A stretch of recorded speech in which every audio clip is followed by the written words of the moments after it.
Bonjour, today I'm giving you 30 fab facts on Paris. Well, as I like to call them, 30 fun facts on Paris. Or fabulous facts, or funny facts. But anyway, whatever they are, they're 30 facts about Paris. You know what I say? Whatever you do it fabulously. So, why not join me on this week's episode of Fabulous Fun Facts?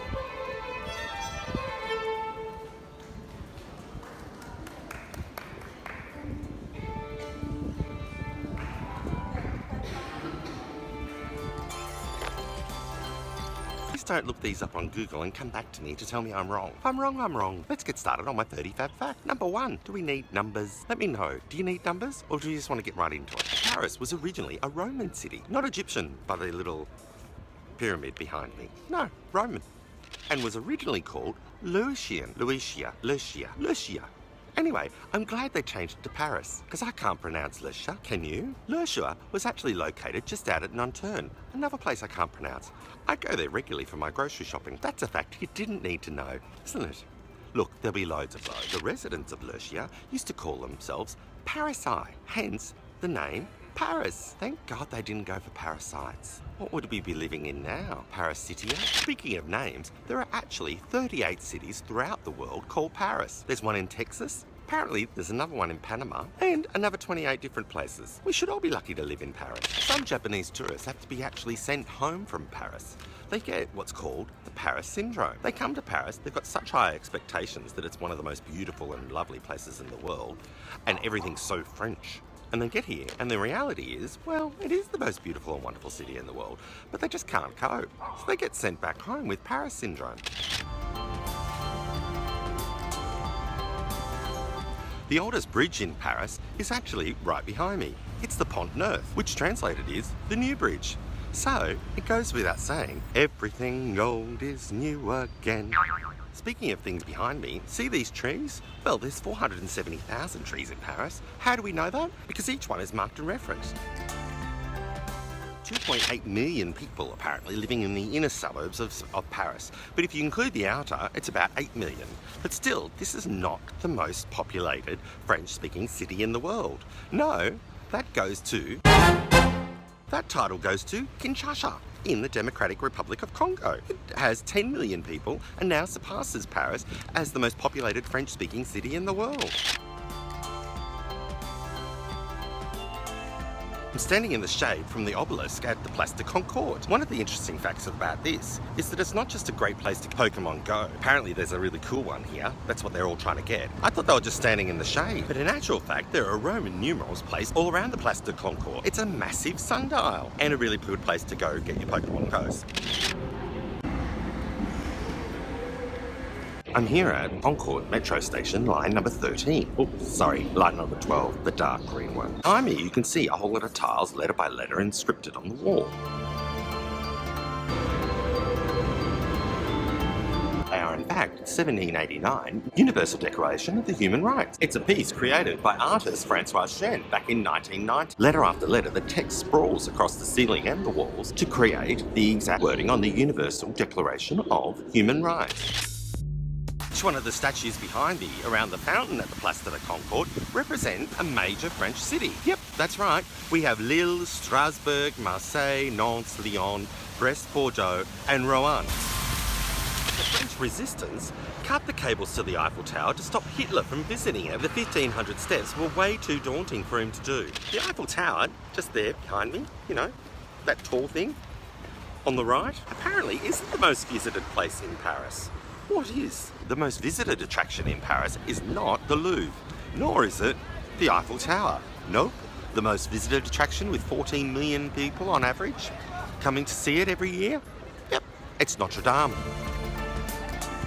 Behind me is one of 3 replicas of the Statue of Liberty. Just there. That's it. It's the only one, though, that's facing the actual Statue of Liberty in New York. So the French version is facing the Statue of Liberty in the United States. Thanks, hi, Ferrari, thanks for bipping. Yeah, it was really fun of you. Whereas the American version has got a back towards her. I think it's a bit rude. In Paris, there's more bakeries than bars. Did you know this? Good for me. Behind me is Fort Mont Valérien, just close to Paris. In fact, it's only a little bit of a hop, skip and a jump from Roland Garros if you go through the Bois de Boulogne on a bus. The French army are the only army in Europe to still maintain carrier pigeons. That's right, carrier pigeons. Just in case there's like some huge disaster and catastrophe, they want to be able to send messages. So, the American FBI might be monitoring Hillary Clinton and Donald Trump's emails, but I wonder who's monitoring Macron's carrier pigeons? Well, they're just over that wall. So why don't we go find out? Alright, maybe not, because then I'd be locked up in jail because you can't get in there. It's a defence place. Whilst we're in practically the countryside of Paris, and I'm sitting in a veritable pollen extravaganza for the bees, there is actually a verifiable population of wallabies. Well, kangaroos they're calling them, but I think they're very much wallabies. Just outside of Paris, in a town called Emmanuel. Apparently the nearby zoo in the 70s was broken in, and they all escaped. Now there's some boxing kangaroos in the outskirts of Paris. Lucky the French haven't gotten onto kangaroo meat just yet, otherwise they'd be very much in trouble. I think there's a kangaroo now. What's that, Skip? Sonny's caught in the Eiffel Tower. Oh, that's terrible, Skip. We'll have to go and send somebody to rescue him. Up until 2012, there was actually just one stop sign in Paris, but now it's gone, so there's none. That's right. You see, the thing is, you're supposed to give way to the right, so there's no stop signs at all, which explains a lot about the French and their driving. There's a group of Parisians called les UX, and they break into monuments, like this, the Pantheon. They break in and they have parties. Well, not really. They show cinema and yeah, occasionally they have a party or two. But they aren't just reckless people going out and breaking into monuments for a party or a cinema or a film. No, they restore them. They break into historical buildings throughout Paris and restore parts of them. They've broken into the Pantheon here and restored the clock. Isn't that nice of them? Behind me is some bells, and they're ringing.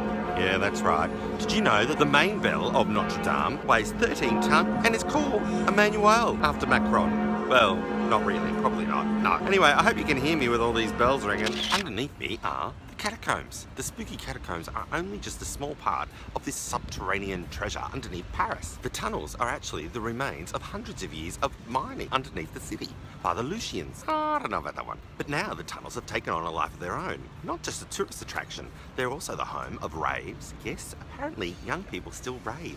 I rave about everything. The police even discovered a fully functional cinema with a restaurant and bar and everything. Even have a dinner party in the catacombs. Take in a movie, go and have a drink. Yeah, what fun. Don't mind the few dead bodies. Well, a few 100,000 dead bodies. Speaking of dinner parties, there's a man by the name of Haynes, and every Sunday he invites complete strangers over to his place for dinner, right here in Paris. Yep, you can get on his website, register, send him an email, and then he'll invite you over for dinner. For a small little fee, you'll get some lasagna, some salad, and you'll meet some interesting people. Right behind me is the Ritz, where Chanel used to have an apartment. But did you know that she didn't like to walk? So she used to get a car from the Ritz, just here, to her shop across the pavement there. Yep. I'm here at the Place des États-Unis.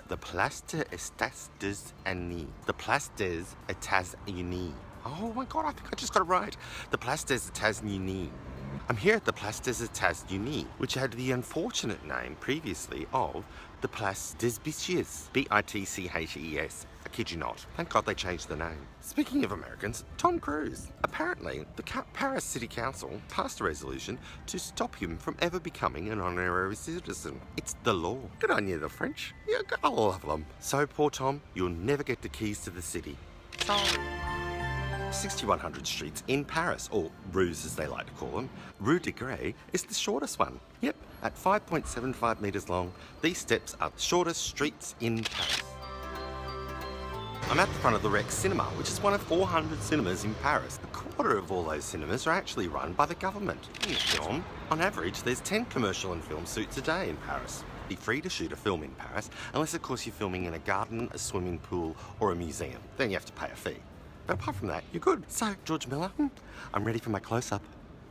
Just saying, hashtag. There was actually an apartment rented in Paris for over 70 years by the one person. Monthly, they paid the rent but never lived there. When the actual renter passed away, they went and inspected the apartment and they found a $2 million painting inside. That landlord was very lucky, wasn't he? Throughout the streets of Paris, you might stumble upon a condom vending machine. I wasn't getting that lucky, so I couldn't find one, but there are 31 different condom vending machines put out throughout the city. Notice anything strange about the building behind me? There's nothing fake about my body, but there is something about that building behind it. Yes, it's not really a building. That's right, it's fake. It's a ventilation system for the Gare du Nord railway station. Some people might say there's a lot of fake things in Paris, but I don't believe it. But that building sort of proves me wrong, doesn't it? If you feel like supporting me in making these videos, then check out my Patreon account. For as little as $1, you can help me make videos and get more fun fab things. There'll be a link in the description below. So I hope you've enjoyed my 30 fab facts on Paris. If you like this video, press the like button, leave a comment, let me know what you think. Where else would you like some fun facts on? Share me around with your friends. I love to be shared around. We all know that. Stay tuned next week for more fab fun facts. And remember, whatever you do it fabulously. You know what I say? Whatever you do it fabulously. So if you love fabulous things, why not join me on next week's episode of Fabulous Facts? Who wouldn't want more of me?